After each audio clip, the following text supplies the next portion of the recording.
The dust rose slow and heavy that morning, hanging in the warm air like it did not want to settle. Folks had gathered early, boots scraping against the dry ground, voices low, eyes curious. Auctions always brought a crowd, but this one felt different. There was a quiet weight in the way people stood, hats pulled a little lower, glances shifting toward the same spot again and again. She stood there beside the fence, hands steady but tight around the rope. The cow beside her was small, gentle-eyed, its coat brushed clean as if it were going somewhere better than this. It was the last thing she had left. Everyone in town knew it, even if no one said it out loud. Life had not been kind to her these past years. The land had dried up, the storms had come too late or too hard, and the man who once stood beside her was now just a memory carried in silence. What remained was a small piece of land, a child who watched everything too closely, and this one cow that had kept them fed longer than anyone expected. The little girl clung to her dress, peeking out at the crowd with wide, uncertain eyes. She did not speak, but her fingers tightened every time someone stepped closer. She understood more than a child should. She knew what it meant to lose something that mattered. Across the yard, men sized up the cow with practiced looks. Some whispered numbers, others shook their heads. To them, it was just another trade, another chance to bargain low and sell high. But for her, this was not business. This was the end of something. Then he stepped forward. He did not rush like the others. His boots moved slow, measured, as if he had all the time in the world. Dust clung to the edges of his coat, and his hat cast a shadow over his face. A cowboy, plain and simple, but there was something in the way he carried himself that made people notice. He looked at the cow first, not her. His eyes moved over it carefully, like he understood more than just its worth in dollars. Then his gaze lifted, meeting hers for a brief moment. It was not a long look, but it was enough to make her grip the rope tighter. The bidding started. Numbers were called out, low at first, testing the ground. She stood still, listening as each offer came and went. None of them felt right. Each one sounded like a piece of her life being priced and passed around. The cowboy stayed quiet. The crowd began to murmur. Some thought he was not interested. Others guessed he was waiting for the right moment. The little girl pressed closer, her eyes now fixed on him, as if she sensed something no one else could. Then, just as the bidding slowed and the auctioneer looked ready to close, his voice cut through the air. It was calm, firm, and higher than the rest. Heads turned. The number he gave was enough to silence the whispers. It was more than anyone expected. More than the cow should have fetched on any normal day. The auctioneer wasted no time. The hammer came down with a sharp crack that echoed across the yard. It was done. A few people nodded, impressed. Others frowned, wondering why a man would pay that much for so little. But the cowboy did not explain himself. He simply stepped forward, pulling folded bills from his pocket, counting them out without hesitation. She watched him, unsure what to say, unsure what to feel. Relief should have come first, but it did not. Something about the way he acted made her uneasy, like there was more to this than a simple sale. He handed over the money, then reached for the rope. For a moment she did not let go. Their hands brushed, and again their eyes met. This time he did not look away. Then, instead of leading the cow off like anyone expected, he did something that made the entire yard fall silent. He placed the rope gently back into her hands. And before anyone could make sense of it, he spoke again, his voice steady but carrying something deeper beneath it that no one could quite name. That was the moment everything changed, though no one there knew just how much. The yard stayed quiet in a way that did not belong to a place like that. Even the auctioneer seemed to forget his next call. The rope rested back in her hands, rough against her skin, as if it had never left. She stared at him, waiting for some kind of explanation, but he did not rush to give one. "I didn't buy her to take her," he said, his voice low but clear enough for those closest to hear. "I bought her so you wouldn't have to lose her." A murmur spread through the crowd, soft at first, then growing as people leaned toward one another. Some shook their heads, others raised their brows, unsure if they had heard him right. Acts like that did not come easy in a place where every dollar was hard-earned. She swallowed, her grip still firm on the rope. "Then why bid at all?" she asked, her voice steady, though there was a crack beneath it that only someone close might notice. His gaze did not shift. "Because they would have taken her from you for less," he replied. "And I wasn't about to let that happen." The answer did not settle things. If anything, it stirred more questions than it calmed. She glanced at the money now in the auctioneer's hand, then back at the man standing in front of her. No one gave away that kind of money without reason. Not here, not anywhere. The little girl stepped slightly forward, her small hands still clutching the fabric of the dress.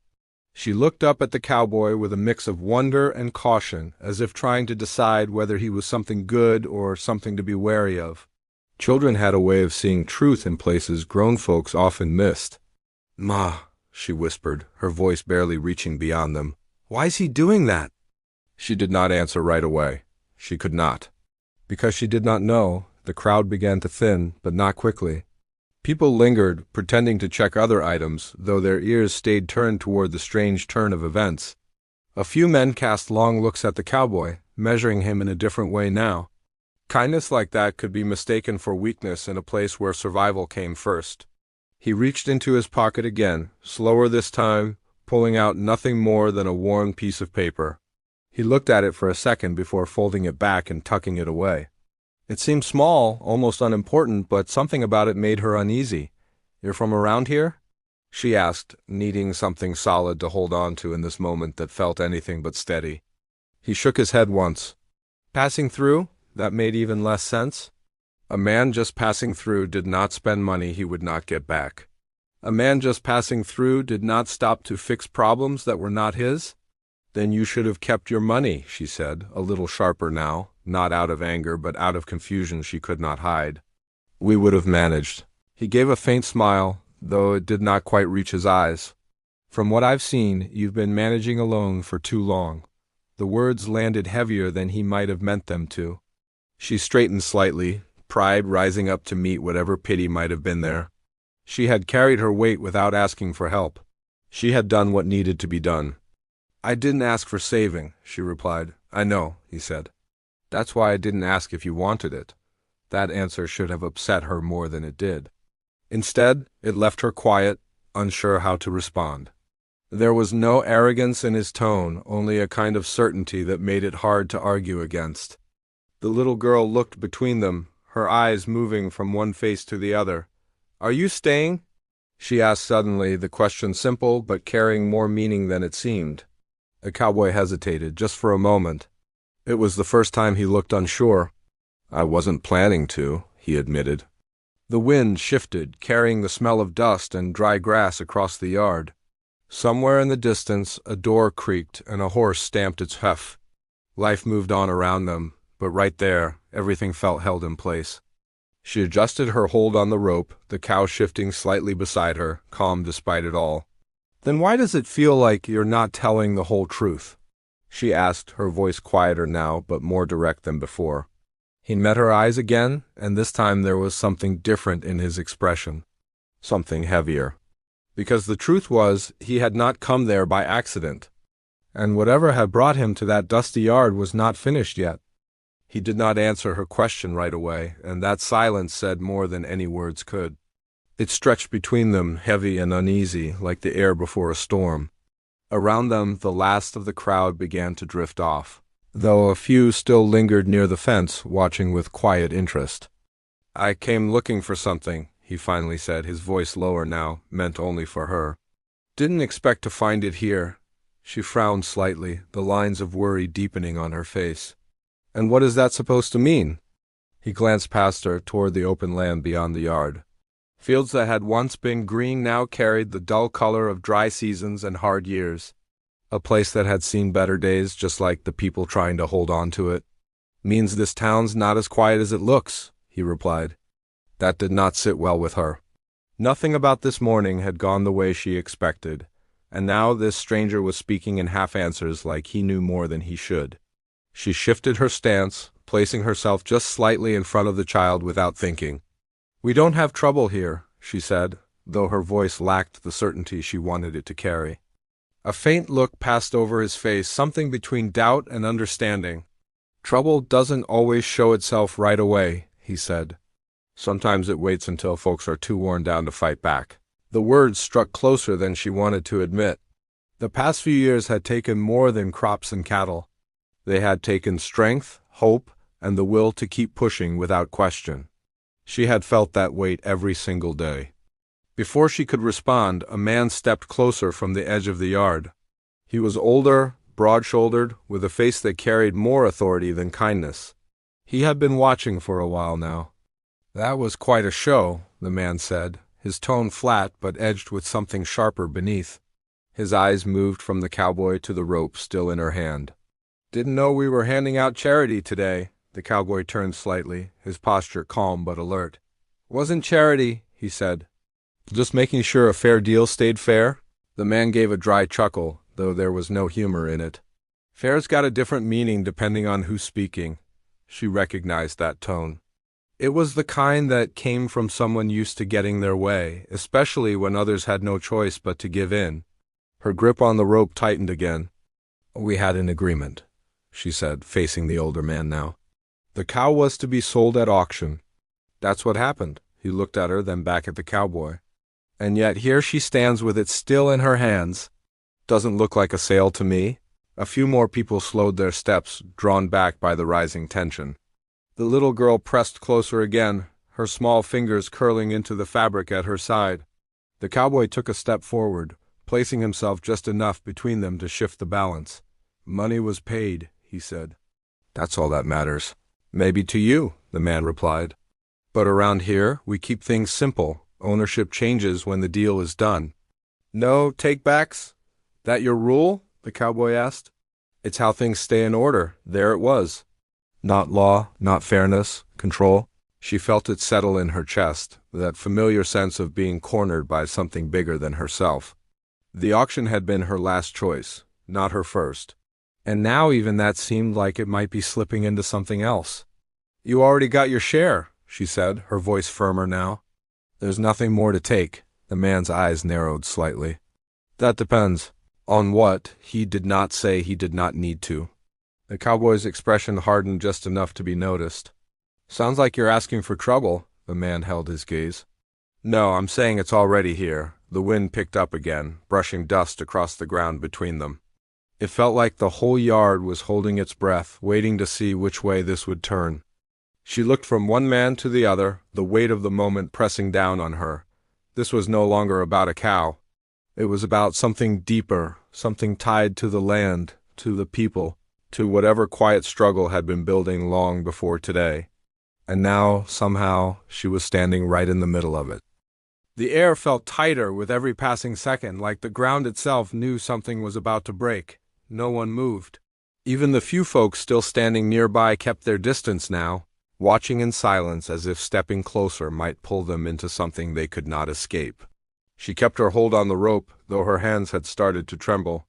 The cow shifted again, sensing the unease, its calm nature beginning to fade. The little girl leaned into her side, eyes wide, not fully understanding what was happening, but feeling the weight of it all the same. "What do you want?" she asked, her voice steady despite the fear rising in her chest. The older man did not answer right away. He looked past her again, out toward the land, as if everything out there belonged to him in ways no paper could prove but everyone still believed. When he spoke, his tone was quieter, but it carried more than before. "This land's been changing hands," he said. "Slowly, piece by piece. Folks fall behind, they sell what they can and what they can't. Well, that gets settled another way." A cold feeling ran through her. She had heard whispers of it late at night when neighbors spoke in low voices. Families leaving without much warning. Farms standing empty by the next season. She had told herself it had nothing to do with her, that she could hold on if she just worked harder. "You already took enough?" she said. "We paid what was owed. For now," he replied. The meaning hit harder than anything he had said before. This was not about today. It was about tomorrow and the day after that and every day that followed. It was a line that kept moving, one she would never be able to catch. The cowboy shifted his stance, his presence firmer now. "That's not how a fair deal works," he said. The man gave him a long look. "You keep using that word like it means something out here." "It does," the cowboy answered. Just not to the right people. The tension between them sharpened like a wire pulled too tight. For a moment, it felt like one wrong word would snap it. She looked at the cowboy again, searching his face for something she could trust. He had stepped into this without hesitation, spoken when others stayed quiet. But she still did not know why. People did not risk things like this for strangers. "You said you were passing through," she said, her voice softer now but filled with urgency. "Then why are you standing here like this matters to you?" He did not look away. "Because I've seen what happens when no one does." There was something in that answer, something worn and real, like it came from a place he could not leave behind. It made her chest tighten, not from fear this time, but from the sense that this moment was bigger than just her and her struggle. The little girl tugged gently at her sleeve. "Ma," she whispered, "are we going to lose her again?" She swallowed hard, her eyes dropping to the child for just a second. "Not if I can help it," she said, though she did not know how she would keep that promise. The older man stepped closer now, closing the space between them. "You can't hold on forever," he said. "Sooner or later, everything comes due." The cowboy moved just enough to block his path, not aggressive but firm. "Not today," the man stopped, his gaze shifting between them. "You think one act like this changes anything?" he asked. "You think giving back a cow fixes what's already in motion?" "No," the cowboy said, "but it's a start, a start." The words hung in the air, simple but heavy with meaning. The wind picked up again, stronger this time, carrying dust across the yard and into the open street beyond. Somewhere in the distance, a door slammed, and a horse let out a sharp sound, restless and uneasy. More people had stopped now, drawn back by the rising tension. They stood in small groups, watching, waiting. No one spoke, but the silence itself felt louder than anything else. She could feel it building, that moment where everything would shift one way or another. Her heart pounded, her thoughts racing through every possible outcome, none of them clear.